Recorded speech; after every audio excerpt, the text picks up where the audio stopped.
smoothed the lapel of my tailored navy suit, carefully chosen to look like an off-the-rack bargain, as I walked toward the towering glass doors of Harrington Dynamics in downtown Seattle. 10 years of patience and planning had brought me to this moment, and I wasn't about to let my family derail it. "I'm here for the board meeting," I told the security officer, who scanned his list and frowned. Before he could speak, my older brother Ethan strode out, his silk tie gleaming under the recessed lights. "What are you doing here, Elena?" he sneered. "I'm here for the meeting," I repeated, meeting his gaze without flinching. "This is family only," he said, smirking as he moved to shut the door. "You gave that up when you sold your shares, remember?" I hadn't sold my shares. I'd let them believe I had, while quietly consolidating control through shell corporations and proxy investors. Today, they'd finally learn the truth. "Mr. Reynolds is expecting me," I said calmly, naming the CEO who'd been secretly working with me for months. Ethan chuckled. "Please, Jonathan doesn't waste time on minor shareholders." As if on cue, Jonathan Reynolds appeared in the doorway. "Elena, we've been waiting for you." The look on Ethan's face was worth every sleepless night I'd spent planning. Inside, my stepmother Margot and my sister Clara sat at the sleek walnut table, their polished nails tapping in irritation. "What is she doing here?" Margot snapped. "This is a private board meeting." "About that," Jonathan said, stepping to the head of the table. "We have updates regarding company ownership." Clara rolled her eyes. "We know the ownership structure. Alina sold her shares years ago after that ridiculous push for renewable energy." I remembered that day, the laughter, the dismissive smirks when I warned them the future was digital and sustainable. They called me naive. Now Harrington Dynamics was bleeding market share to forward-thinking rivals, exactly as I predicted. "Actually," Jonathan continued, clicking the remote, a slide appeared on the massive screen. "A complex network of entities, all leading to Ravenwood Capital. Ms. Drake," he said, turning to me with a nod, "owns 62% of this company." Silence. My family's empire, the one they cast me out of, was now mine. "What is this?" Ethan demanded. Jonathan gestured to the massive screen. "This is the current ownership structure of Harrington Dynamics, and Ravenwood Capital, which now controls 62% of outstanding shares, belongs to Elena." The silence was deafening. "That's impossible," Margot whispered. "She couldn't afford." "She doesn't have the resources," Clara added, her voice sharp. "Remember that renewable energy fund you all mocked?" I said, my tone calm, almost conversational. "The one you claimed would never succeed." I let the weight of the moment settle before continuing. "It's now worth $8,200,000,000, 0 cents, and I used every cent of profit to buy back my father's company." Clara's manicured hands shook as she snatched her tablet, fingers flying over the screen, no doubt verifying the numbers. "But you live in that tiny loft. You drive a 10-year-old Subaru." "Because success," I replied, meeting her gaze, "isn't about flaunting wealth. It's about building something meaningful. Something Dad would have been proud of." Ethan surged to his feet, his face a dangerous shade of red. "This is outrageous. The board won't allow it." "The board," Jonathan interrupted smoothly, "has already been briefed. Elena's acquisition is fully legal, and her voting rights take effect immediately."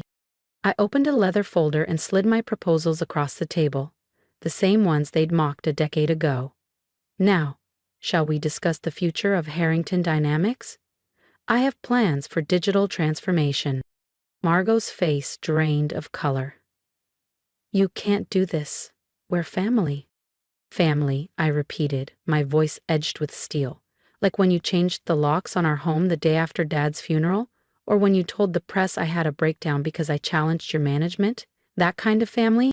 The boardroom erupted. Ethan barked orders to his lawyer over the phone. Clara's composure cracked, tears brimming. Margot sat frozen, the mask of control slipping. Jonathan advanced the slide deck. "For the record, Ravenwood Capital began acquiring shares over the past 10 years, all legally filed, all above board." I clicked to the next slide, A photo of my father in the early days, standing beside the company's first solar prototype. While you obsessed over country clubs and private jets, I said evenly, this company lost 40% of its market share. That ends today. You mean this legacy? I said, my tone like ice. The one where Dad championed renewable energy long before it was profitable? The legacy you dismantled because oil and gas gave you bigger bonuses? Ethan's phone buzzed. His lawyer was finally on the line. He listened for a moment, and his face drained of color. There has to be something we can do, he barked into the phone. There isn't, I replied evenly. Every acquisition was legal, every share purchase documented. While you mocked my tiny loft and 10-year-old Subaru, you missed the billions I funneled back into this company. Margot finally spoke, her voice trembling. The board will never accept this. We have relationships, connections. You mean the same board members watching their stock options bleed 60% under your leadership? I gestured toward the executives seated around the table, their discomfort palpable. The same people who've watched competitors embrace clean energy while we clung to dying technologies? Jonathan cleared his throat. The board has already voted to support Miss Drake's leadership transition plan. Clara's mascara streaked down her cheeks. Leadership transition? Effective immediately, I continued. I'm assuming the role of executive chair.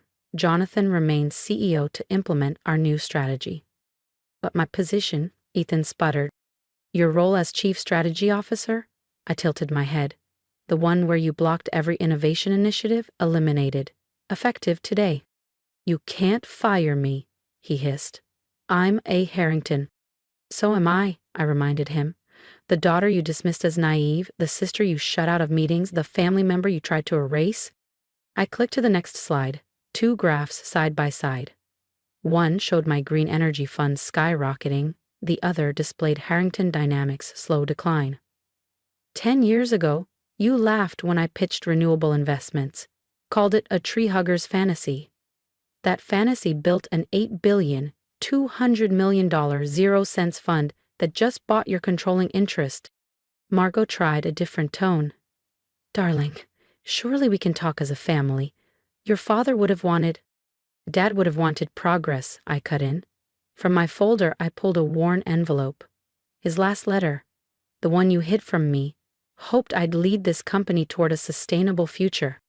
I placed it on the table. My voice softened. He knew. If you loved watching Elena take back everything they stole, hit that subscribe button, because the next chapter will reveal what happens when the family fights back. He knew you'd resist change, I said quietly. Cling to the past. Choose profit over progress. That's why he left me an equal share of this company. He wanted balance between tradition and innovation. But you sold those shares, Clara snapped, her voice rising. No, I replied, my tone sharp. I let you think I sold them. Then I watched as you drove this company's value into the ground, making every additional purchase easier for me. I leaned forward, locking eyes with her. Basic business strategy. Something you might have learned if you'd spent more time in board meetings and less time hosting charity galas. Opening my laptop, I projected a new organizational chart onto the massive screen. Effective immediately, Harrington Dynamics is being restructured. Our focus? Renewable energy, clean tech, and digital transformation. You'll destroy everything we've built, Ethan shouted. You mean everything you dismantled? I countered. Our stock price is down 60% since Dad died. Market share is evaporating. Top engineers are fleeing to competitors who embraced innovation years ago. Jonathan distributed sleek folders to the stunned board members. Inside, you'll find our 5-year transformation plan. Ms. Drake has already secured $4 billion 0 cents in green energy contracts. Clara flipped through the pages, her hands trembling. The Saudi Sol Initiative, European wind projects, these are enormous. All secured through my network, I said calmly. While you were laughing at my Subaru, I was building partnerships with the biggest renewable investors on the planet. Margot's face went ashen as she scanned the projections. These are conservative estimates, Jonathan added smoothly. Given market trends, actual returns should exceed these figures significantly. I advanced the slide, An old photo of my father beside the company's first solar prototype. Dad built this company to transform the energy sector. He believed in progress when others mocked him. He bet on solar before it was profitable. He fought for wind energy when rivals called it foolish. But we were protecting the company, Ethan muttered. Oil and gas were profitable. We're profitable, I emphasized. But the world changed, and thanks to your short-sightedness, we're scrambling to catch up. The final slide filled the screen. Massive solar installations, advanced battery tech, revolutionary wind turbines. Everything you mocked me for, I said softly, is now worth billions. Every so-called tree-hugger fantasy you mocked, I said, my voice calm but cutting, is the future of energy, and now it's the future of Harrington Dynamics. Clara dabbed at her eyes with a monogrammed handkerchief, her composure unraveling. What happens to us? She whispered. That depends, I replied coolly.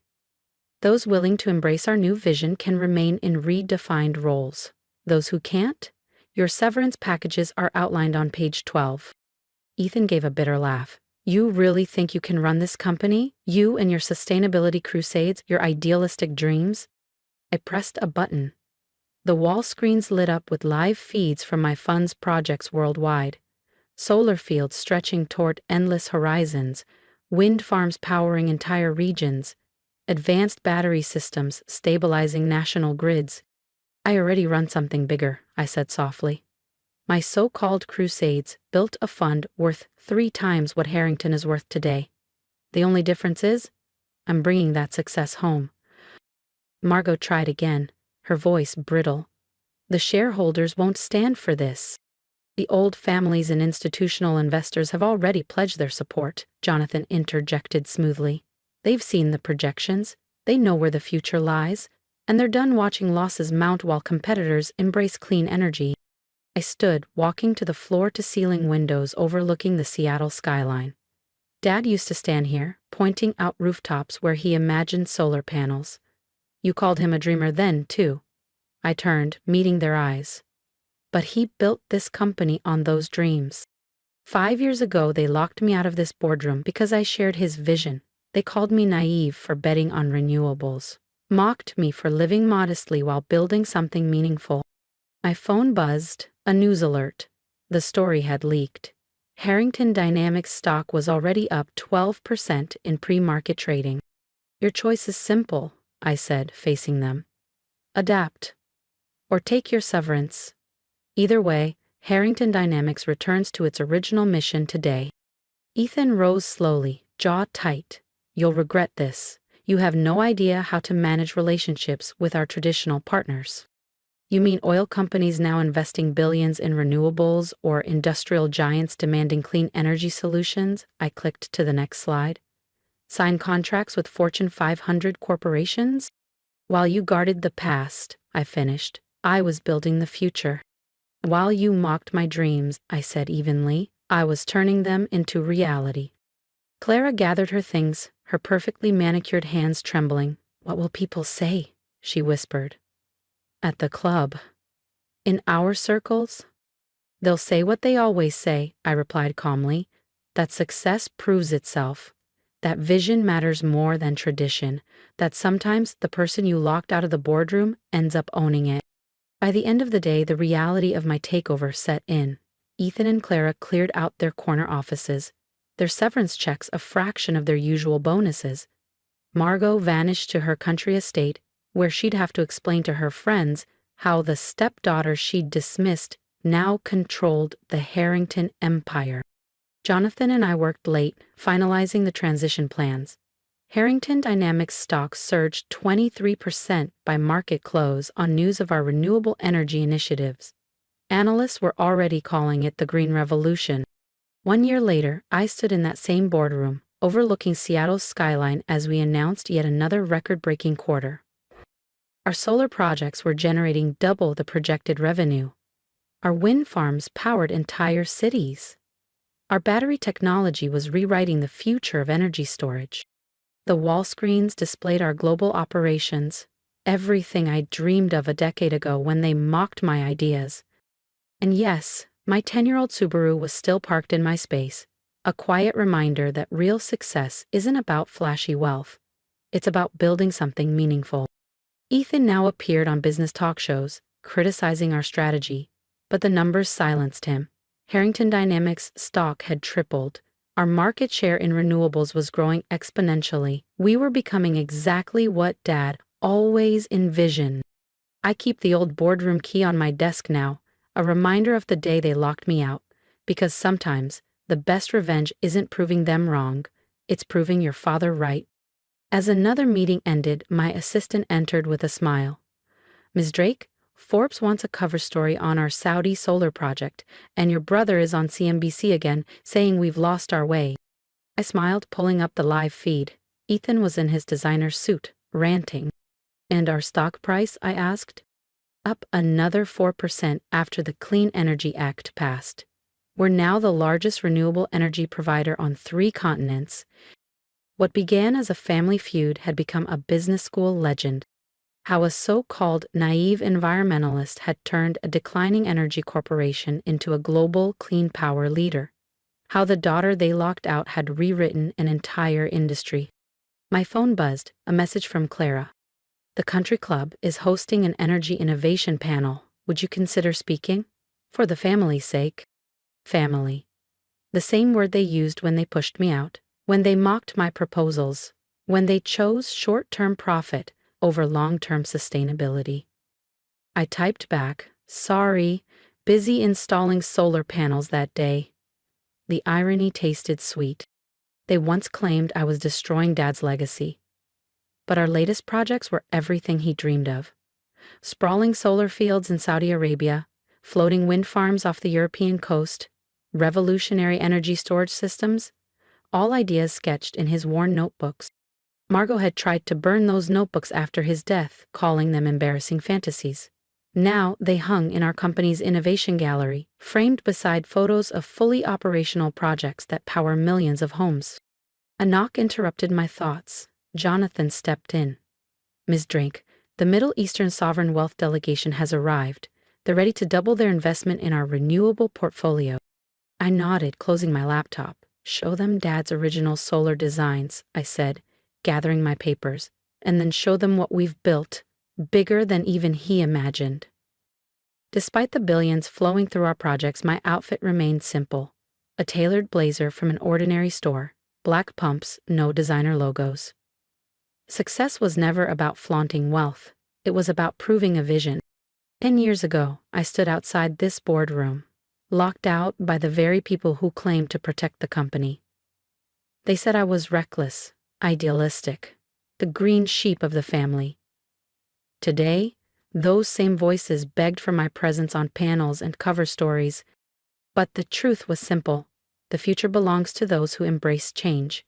And while they were busy clinging to a past built on oil, I was quietly building tomorrow. As I walked toward the conference room, the city skyline gleamed under the late afternoon sun, a reflection of what we'd created. Not just a business empire, but a legacy. Dad's dream had become reality, and so had mine.